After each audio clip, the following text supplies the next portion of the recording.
Welcome sa Hami Recap. Ang ikukwento natin ngayon ay ang Grave of the Fireflies.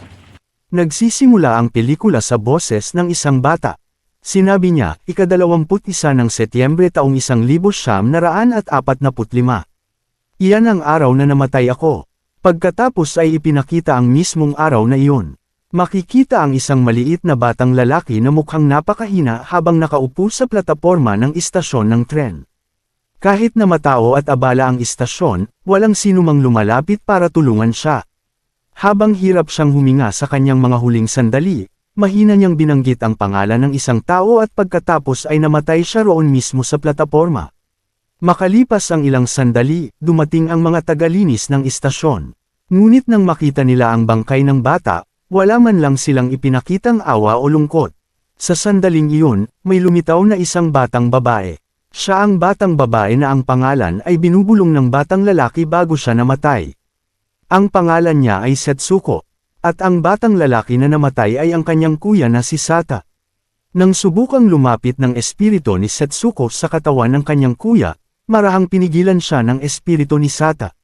Matapos ang lahat ng sakit at paghihirap na dinaanan nila, sa wakas ay nakatagpo na ng kapayapaan ang magkapatid. Ang nangyari sa nakaraan. Makikita na nagaganap ang ikalawang digmaang pandaigdig at ang mga eroplanong Amerikano ay umaatake sa iba't ibang lugar. Ang mga pambobomba mula sa himpapawid ay halos naging pangkaraniwang pangyayari na sa araw-araw. Sa tuwing nagsisimula ang mga pagsabog, tumatakbo ang mga tao patungo sa mga silungan laban sa pambobomba. Ngunit bago sila umalis, itinatago muna nila sa ilalim ng lupa ang kanilang mahahalagang gamit, umaasang kapag tapos na ang pag-atake ay makakabalik sila upang kunin ang mga iyon. Sa gitna ng lahat ng ito, makikita ang dalawang bata. Nauna nang umalis ang kanilang ina upang maghanap ng ligtas na lugar, ngunit si Sata at ang kanyang nakababatang kapatid ay nag-iimpake pa. Akala nila ay may kaunti pa silang oras. Habang naghahanda silang umalis, napansin ni Sata ang larawan ng kanyang ama. Mula sa uniforme sa larawan, makikitang isang opisyal ng hukbong dagat ang kanyang ama. Maingat niyang kinuha ang larawan at isinama sa kanyang mga gamit. Ngunit bago pa sila makapunta sa silungan, nagsimula na ang air raid.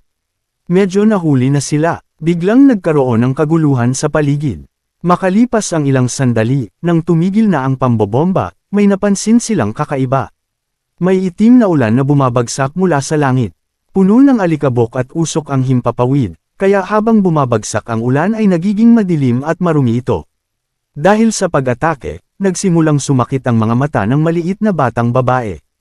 Nakakatakot ang hitsura ng buong lugar. May mga apoy sa kung saan-saan, mga bahay na nawasak, at mga taong umiiyak habang hinahanap ang kanilang mga mahal sa buhay. Pagkatapos ay may inanunsyo, ang mga sugatan ay ginagamot sa isang paaralan sa gilid ng lungsod, kaya ang lahat ng may sugat ay dadalhin doon. Dinala ni Sata ang kanyang kapatid sa paaralang iyon upang magpagamot. Pagdating nila roon may isang babaeng lumapit kay Sata na nagsabing masama ang kalagayan ng kanyang ina. Dapat mo siyang puntahan, kaya pumunta si Sata sa doktor. Ipinakita ng doktor ang isang singsing at tinanong siya kung sa kanyang ina iyon. Tahimik na sumagot si Sata ng oo. Pagkatapos ay dinala siya ng doktor sa isang babae na ang buong katawan ay nasunog dahil sa pambobomba. Doon napagtanto ni Sata na iyon ang kanyang ina. Napakalubha ng kanyang kalagayan kaya hindi na siya makapagsalita. Nadurog ang puso ni Sata nang makita niya iyon. Lumabas siya ng silid at bumalik sa kanyang kapatid. Ibinigay niya rito ang singsing ng kanilang ina. Nang makita iyon ni Setsuko, tumingin siya at marahang nagtanong, nasaan si mama? Ngunit walang maisagot si Sata. Sinabi na lamang niya na nasa ospital ang kanilang ina at ginagamot kaya hindi pa nila ito maaaring makita. Makalipas ang ilang sandali, ipinakita kung gaano talaga kalala ang sitwasyon ng kanilang ina. Namatay na ang kanilang ina, ngunit hindi pa naisasagawa ang cremation sa kanyang katawan. May mga uod na nagsimulang gumapang sa kanyang nasunog na balat. Sa huli, ang lahat ng mga bangkay ay sabay-sabay na inilibing sa isang malaking hukay. Samantala, pumunta sina Sata at Setsuko sa bahay ng kanilang tiyahin sa kalapit na lungsod. Sa una ay mabait ang pagtanggap ng tiyahin sa kanila. Binigyan pa sila ng maliit na silid na matutuluyan. Kinabukasan, bumalik si Sata sa dati nilang bahay at hinukay ang mga bagay na itinago nila sa ilalim ng lupa bago ang pambobomba. Isa sa mga iyon ang lata ng candy. Maingat niya itong itinabi. Ibinigay niya ang iba pang mga bagay sa kanyang tiyahin. Pagkatapos ay tinanong siya nito kung kumusta na ang kanilang ina. Sa pagkakataong iyon ay sinabi na ni Sata ang totoo. Sa mahina at tahimik na boses, sinabi niyang pumanaw na ang kanilang ina. Nagulat ang tiyahin at nagtanong kung bakit hindi niya sinabi agad. Sumagot si Sata na ayaw niyang malaman iyon ng kanyang kapatid dahil hindi nito kakayanin. Kinagabihan, matapos maligo, lumabas sina Sata at Setsuko at nakita nila ang daan-daang alitaptap na kumikislap sa paligid. Ito ang unang pagkakataon na nakakita si Setsuko ng mga alitaptap. Dahil hindi pa siya nakakapunta sa probinsya noon, labis siyang namangha. Humuli si Sata ng isa at marahang inilagay ito sa kamay ng kanyang kapatid. Ngunit ng gabing iyon, habang nagpapahinga sila sa kanilang silid, pumasok ang kanilang tiyahin at sinabi na hindi sila dapat basta nakaupo lamang. Dapat daw silang gumawa ng trabaho. Sumagot si Sata na dati siyang nagtatrabaho sa isang pabrika ng bakal habang nag-aaral sa paaralan. Ngunit ngayon ay nasira na ang paaralan at pati na rin ang pabrika dahil sa pambobomba. Tinanong naman ng tiyahin kung nagsulat na siya ng liham sa kanyang ama at kung alam nito ang kanilang kalagayan. Sinabi ni Sata na nakapagsulat na siya. Sa hapunan, may napansin na pagbabago. Pinagsilbihan ng tiyahin ang kanyang asawa at anak ng maraming pagkain. Ngunit nang sina Sata at Setsuko na ang kakain, kaunti lamang ang ibinigay sa kanila. Doon nagsimulang mapansin na nagbabago na ang pakikitungo ng tiyahin sa kanila. Kinabukasan, dinala ni Sata ang kanyang kapatid sa tabing dagat. Naglaro sila, nagtawanan, at sandaling nakalimot sa kanilang mga problema. Sa tahimik na sandaling iyon, biglang naalala ni Sata ang kanyang pagkabata at kung paano sila dinadala ng kanilang ina sa parehong dalampasigan. Habang iniisip niya ang mga alaalang iyon, biglang tumunog ang sirena ng babala sa air raid. Mabilis silang bumalik sa bahay. Pagdating nila, sinabi ng tiyahin na ang sweater na dating suot ng kanilang ina ay wala ng silbi at ibebenta na lamang niya ito upang makabili ng bigas. Ngunit nang kukunin na niya ang sweater, hinawakan ni Setsuko ang kanyang kamay at umiyak. Ayaw niyang ipagbili ang sweater ng kanilang ina kapalit ng kaunting bigas. Ngunit kahit ganoon, kinuha pa rin ng tiyahin ang sweater at umalis. Pagkaalis niya, tahimik na umupo si Sata at naalala ang kanyang ina. Naalala niya kung paano nito suot ang sweater tuwing malamig ang umaga at kung gaano ito kaganda. Naalala rin niya ang isang paglalakbay nila noong taglamig kung saan nagkuhanan sila ng mga larawan at nagtawanan bilang pamilya. Pagsapit ng gabi, bumalik ang tiyahin matapos maibenta ang sweater. Bumili siya ng bigas at kalahati lamang ang ibinigay kay Sata at ang kalahati ay itinabi niya para sa sarili. Kinabukasan, habang kumakain sina Sata at Setsuko ng almusal, ang tiyahin ay gumagawa ng onigiri o rice ball sa kusina, isang pagkaing itinuturing na medyo espesyal sa Japan. Biglang umiyak si Setsuko at sinabi niyang gusto niyang kumain ng matamis na lugaw. Tinanong ni Sata ang kanyang tiyahin kung naubos na ba ang bigas na dinala nila. Sinabi ng tiyahin na ubos na iyon. Ngumiti si Sata at sinabi na lang na ayos lang at kakain na lang sila ng rice balls dahil masarap naman iyon. Ngunit sumimangot ang tiyahin at sinabi na kanin na may tubig lamang ang kakainin nila sa tanghalian, isang manipis at murang pagkain upang mapagkasya ang kaunting bigas. Ang mga rice balls ay ibinigay lamang sa kanyang asawa at anak. Pagkatapos ay sinabi niya kina Sata at Setsuko na ang mga taong nagsisikap para sa bansa ay nararapat lamang kumain ng maayos na pagkain, ngunit ang mga tamad ay hindi. Nanatiling kalmado si Sata at sinabi na ang bigas na iyon ay kanila at ang sweater ng kanilang ina ang ipinagbili upang mabili iyon. Nagalit ang tiyahin at sinabi na dapat pa nga silang magpasalamat dahil pinatuloy sila sa bahay. Mula ngayon ay magluluto na raw sila ng sarili nilang pagkain, at kung ayaw nila roon ay maaari silang umalis.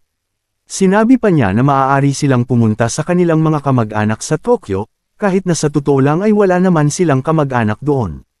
Gusto lamang silang paalisan ng tiyahin. Kaya nagpasya si Sata na dalhin ang kanyang kapatid sa bangko kung saan nag-ipon ang kanilang ina ng 7,000 yen para sa kanila. Noong panahong iyon, napakalaking halaga na iyon. Pagkatapos ay nagsulat siya ng liham sa kanilang ama at hiniling na sana ay sumagot ito agad. Kinuha niya ang pera at pumunta sila sa tindahan. Bumili sila ng maliit na kalan upang makapagluto ng sarili nilang pagkain at bumili rin sila ng maraming pagkain at gamit. Pag-uwi nila, magkasama silang nagluto sa unang pagkakataon. Sa wakas ay nakakain sila ng maayos, isang bagay na matagal na nilang hindi nagagawa. Ngunit kahit iyon ay hindi nagustuhan ng kanilang tiyahin, ayaw niyang makita silang masaya. Nang pumunta si Sato upang kunin ang kanilang rasyon ng pagkain, nalaman niya na 2 kilo lamang ng bigas ang maaari nilang makuha at ang susunod na rasyon ay makukuha pa makalipas ang 1 buwan. Habang pauwi sila, muling umiyak si Setsuko. Upang pasayahin siya, inilabas ni Sato ang lata ng candy at ibinigay ito sa kanya. Ngunit nang buksan ito ni Setsuko, wala nang laman. Walang candy sa loob. Paulit-ulit niya itong inalog habang umiiyak ng mas malakas. Sa wakas, matapos niya itong katukin ng ilang beses, may 2 o 3 maliliit na candy na nahulog mula sa lata. Sapat na iyon upang muli siyang mapangiti. Kumikislap sa tuwa ang kanyang mga mata. At nang maubos na ang mga candy, pinupuno ni Sato ng tubig ang lata at pinaiinom ito sa kanya para kahit papaano ay malasahan pa rin niya ang kaunting tamis.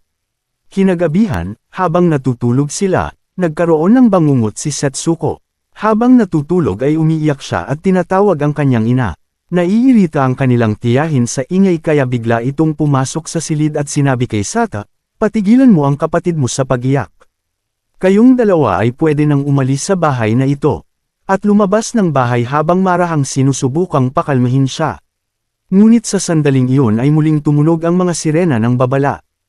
Umaatake na naman ang mga Amerikano. Mabilis na kinuha ni Sata ang kanyang kapatid at nagsimulang tumakbo upang iligtas ang kanilang buhay. Matagal silang tumakbo hanggang sa wakas ay nakakita sila ng masisilungan sa ilalim ng isang tulay. Tumingin si Sata sa paligid at mahina niyang sinabi, "Bakit hindi na lang tayo dito tumira, tayong dalawa? Hindi na natin maririnig ang masasakit na salita ng tiyahin natin." At iyon nga ang ginawa nila. Mula sa mga guho at sirang bahay, nangalap si Sata ng kahoy at kung ano-anong materyales na maaari niyang magamit. Bumili sila ng ilang gulay sa palengke at nagluluto ng simpleng pagkain. Sa abandonadong kuweba na iyon, ang 2 batang ulila sa ina ay nakabuo ng maliit ngunit payapang tahanan para sa kanilang sarili.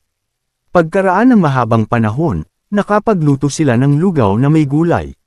Sa unang pagkakataon sa loob ng maraming linggo, nakakain sila hanggang mabusog ang kanilang tiyan.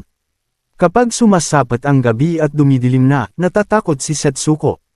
Kaya lumalabas si Sata, nang huhuli ng mga alitaptap, at pinapakawalan ng mga ito sa loob ng kanilang kulambo. Napupuno ng malambot na gintong liwanag ang buong kuweba. Sa wakas, makalipas ang mahabang panahon, nakatulog ng payapa ang magkapatid na mingiti sa kanilang mga labi at busog ang kanilang tiyan. Kinabukasan, nang magising si Sata, napansin niyang wala si Setsuko sa tabi niya. Agad siyang lumabas ng kuweba at nakita niya itong naghuhukay ng maliliit na butas sa lupa. Inililibing niya ang mga patay na alitaptap.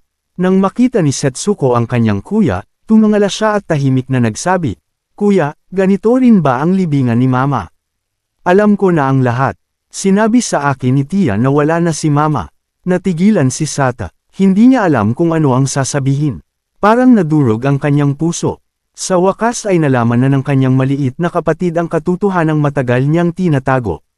Mahina niyang sinabi, "Huwag kang umiyak, maliit kong kapatid. Kapag natapos na ang digmaan, dadalhin kita sa libingan ni Mama.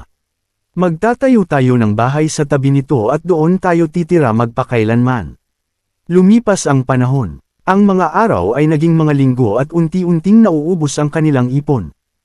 Halos wala na silang pagkain at maayos na damit.